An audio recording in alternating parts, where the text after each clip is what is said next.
Yo, what's good, everybody? Welcome back to another Nascar Diecast review today. This is Jack Speck here once again, and this is year number 2, review number 9 of the year. And man, it is awesome to the fact that we're not even past June. We're not even halfway of the year yet, though. We're not even halfway through the year, and I got 9 reviews already. This is awesome.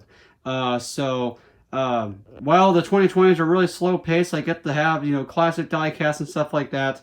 So I went to the flea market today. It actually had me kind of a good one today, actually. So, I have 4 new condition cars, and I have 12 loose condition cars, which the loose condition cars, I'm kind of thinking about it really, and I kind of go back, and, I found these in a bin on the ground and stuff like that. They were in the little, they were in buckets and such like that, mixed up with Hot Wheels cars and such like that.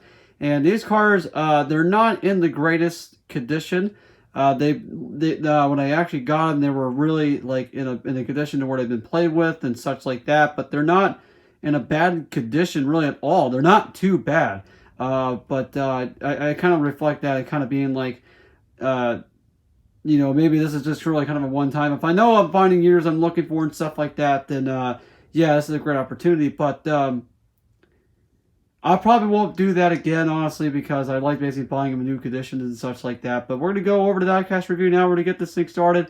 We're going to go over the loose diecast first, and we'll be going over the newly packaged diecast next. Starting off with the loose diecast here, we got Ward Burton 1997, the MB&A America Pontiac.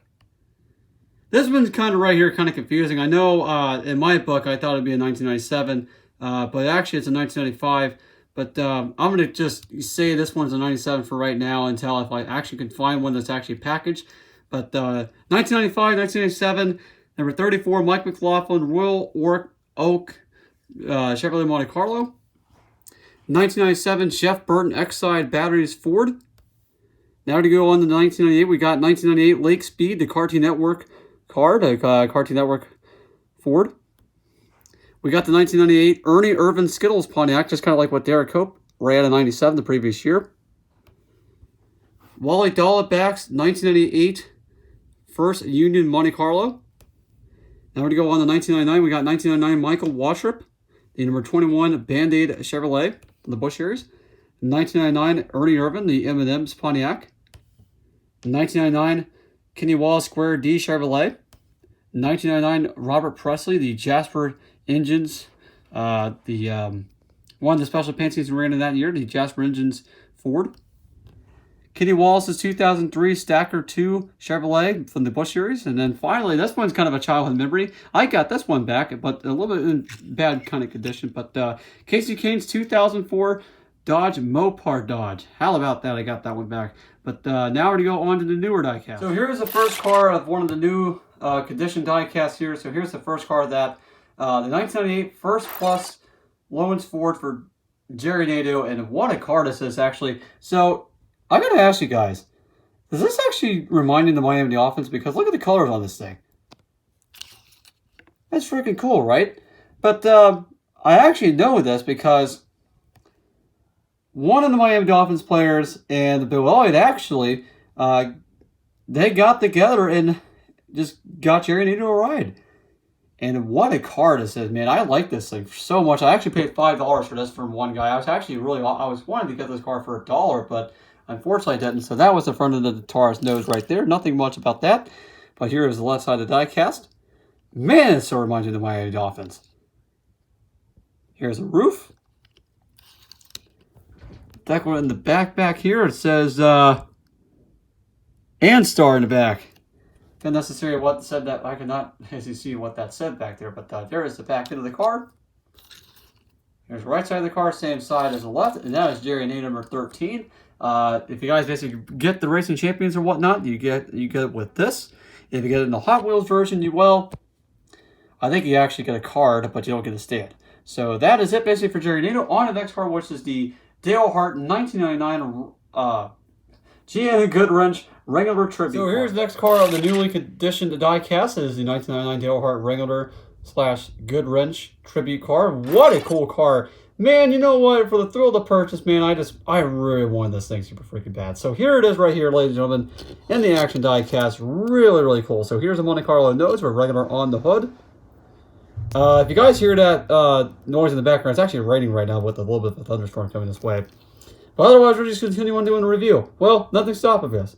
So here is the diecast here on the left side. Yep, 1987 and 80s all over again right there. 1987 all over again there. So here's the roof right there. Here's the deck in the back. Yep, wow. So kind of what they did, they just carried over the 1999 stuff, and then they also added in the regular stuff that he had in 1987.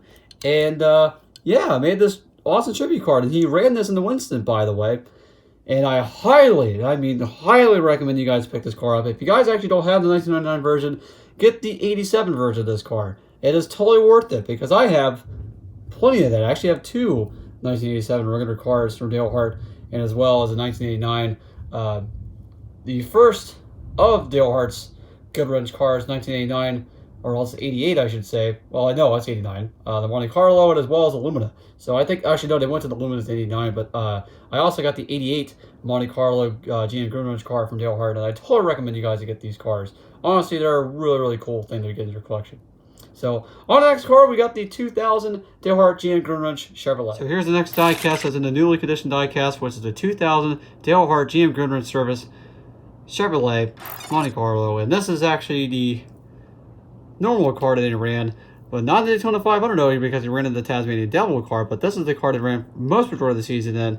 But so here's the front right here, ladies and gentlemen, right here, the Monte Carlo nose. And by the way, actually, I do have the 2001 Dale Hart car right next to me here, as I'm going to actually bring it over. So there it is right here, basically with the noses, with the comparison. The 2001 car actually has a little bit of a different mold. This is actually a mold made by Action, to when they just sold kind of their cars that were they weren't in the boxes and stuff like that, but in the Gold Series. This is Action's Gold Series cars back then, and this is Winter Circle. So they're not they're not in a different brand. They're just different different moldings and such like that. Action with the Winter Circle ones are retail, and this is a non-retail brand right here. So, well, this is a non-retail car. This is a retail car. So that's the difference between the noses there. And here is the left side of both die-cast. If you guys want to pause the video, I highly recommend you guys doing that. For me, I know what the differences are between the die-cast, the NASCAR 2000 logo, and as well as Burger King and Snap-on Tools. And actually on the other car, there's where the heck that says right there.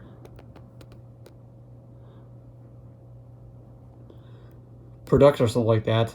And on the 2001 card actually has is Sherwin-Williams and as well as Oreo on the car as well. And there's no Burger King for whatsoever on this. I think it might have been moved up to the top side to where on the B pillar or something like that. I don't necessarily know if I see it. I don't think so. If I see it, I do not. But Sonic's also been moved on there as well. So Sonic actually replaced Burger King on the 2001 car. So that right there is the difference between the sides. Here is the roof. Nothing necessarily different. Looks like the 3 in the 2001 car is a little bit smaller than the 2000 car right there. I do have to agree on that. So here's a deck in the back of the cars right here. On the 2001 car, there's a lot more red, I think, on the 2001 car than there is on the 2000. So and the headlight, not the headlight, but the tail light detail on the 2000 a little bit more detailed than the 2001. It just has, red tail lights on the 2001 car. Nothing really major there on that happened with that car. But here is the left side of both die casts. Well, not left side, not left side, but right side, same side as the left. And right there, ladies and gentlemen, that is it for the 2000 Dale Hart car comparison with the 2001. And like I said before, I highly recommend basically getting these cars here if you guys do not have them. You guys can also get the older versions, which is 1999. But if you do want the 2000 and 2001 Monte Carlos, I totally recommend you guys getting them. But that is it basically for Dale Hart Diecast, which we're going to go move on to the Dave Blaney number 92. Not Dave Blaney, excuse me, Stacey Compton, Melling Compton car with the hauler for 2001. And that'll be the final one of the diecast review. And we're going to it. So here's the last diecast of the NASCAR diecast you hear today, and which is the 2001 Stacey Compton Melling Racing Stacey Compton Dodge car and a hauler. And holy crap, this thing is awesome. So we're gonna get the car right here, ladies and gentlemen, and review that. Here's the car that you get with it, which is really, really, cool, I guess. So here is the front of the car, which has Compton and Milling engine parts on the front with the Dodge nose. What a cool car this is right here. Man, this car looks mean. Here's the left side of the diecast here, with Compton and Milling as the sponsors. Number 92 on the roof. Here's the deck one in the back, Dodge and Compton, and then Tripped right there. Here's the right side of the diecast, same side as the left. And you guys are probably wondering, why did I not get the Kodiak car? Well, the Kodiak car is a promo diecast, in which I did not find the promo diecast, so I found this as what I have for now. And, well, I'm just going to be grateful with it. So, well, that is it. Well, we're actually going to go over the hauler. Why not? So here is the hauler, ladies and gentlemen. Well, nothing much here. It's got nothing really in the front of it, but really cool how this thing is. This is the second hauler I actually have that is, really in good condition. And really what's cool about, look at the detail. I mean, I really like the detail with these haulers. They did an excellent job here. So here's the roof of the hauler and the right side. It is actually the same side as the left side, which, I'm just going to take this off. So Compton on the top with kind of being inverted around a little bit with 92 and Milling Racing there. And same side as the right with the colors and stuff like that. Really, really nice how I actually have this. I was actually really looking for a STACY Compton car, and I finally got me one. I'm also looking for the 2001, which the 2001 is going to be a lot harder to find because I don't necessarily know how it looks like with the packaging. But otherwise, thank you guys for watching. Hope you guys enjoyed it. This is the Jack Spec here today with review number 9 of year number 2 here for this year, and we're not even past May. But I will tell you this. For the record, I am not going to be buying any more loose die casts unless if it's actually been like in really good condition, never been played with and stuff like that. It actually has a packaging and stuff like that, but might have lost it in that. Well, yeah, that's my lesson learned right there. I'm not going to buy any more loose die casts anymore unless if it's actually really in good condition to where nobody's played with it for whatsoever. And I'm going to basically mostly buy new ones. I'm not going to buy anything that's loose. Rarely. I rarely do it. I'm probably not going to do it again. But thank you guys for watching.